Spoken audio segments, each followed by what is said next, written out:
প্রিয় দর্শক আসসালামু আলাইকুম। আমি এখন এসেছি অলিমিয়ার টেক বউবাজারে। এখানে কিছুটা হলেও কমেছে মুরগির দাম। তো প্রতি গেছে সপ্তাহ থেকে এই সপ্তাহ তুলনামূলক প্রতি কেজিতে 10 টাকা 20 টাকা কমেছে মুরগির বাজার। তো দেখেন আপনাদের সামনে তুলে ধরলাম মুরগির বাজার আজকে 2 তারিখে। ব্রয়লার মুরগি গেছে সপ্তাহে ছিল 180 থেকে 85, আজকে আছে 170 টাকা। লাল মুরগি যেখানে ছিল 290 থেকে 300 টাকা, সেখানে আজকে লাল মুরগি আছে 270 টাকা কেজি।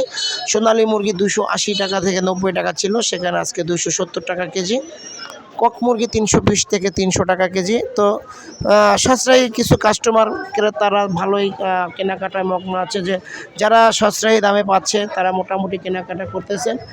তাদের কাছে জিজ্ঞাসা করে দেখা গেল যে না, মুরগির দাম কিছুটা হলেও কম হচ্ছে। সাদা লেয়ারের মুরগি ছিল 260 টাকা, এখন সেখানে মুরগির দাম হচ্ছে 240 টাকা। দেশি মুরগি ছিল 570 থেকে 80 টাকা, দেশি মুরগি 550 টাকা কেজি।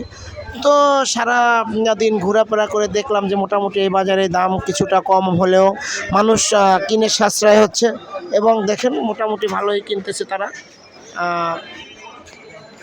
2 KG size. তো এখানে কাস্টমার এবং ক্রেতা মোটামুটি ভালোই আছে আলহামদুলিল্লাহ।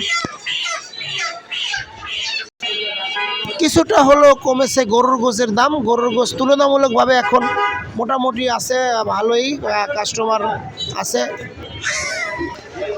তো ভাইরা, যদি এইভাবে রেট থাকে তাহলে সাধারণ জনগণের কিনে সাশ্রয় হবে এবং তারা মোটামুটি ভালো দামে কিনতে পারবে, এটাই তাদের প্রত্যাশা।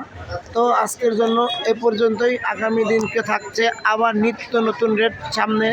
আমার চ্যানেলটি একটি সাবস্ক্রাইব করে সাথে থাকবেন নিত্য প্রয়োজনীয় রেট পাওয়ার জন্য।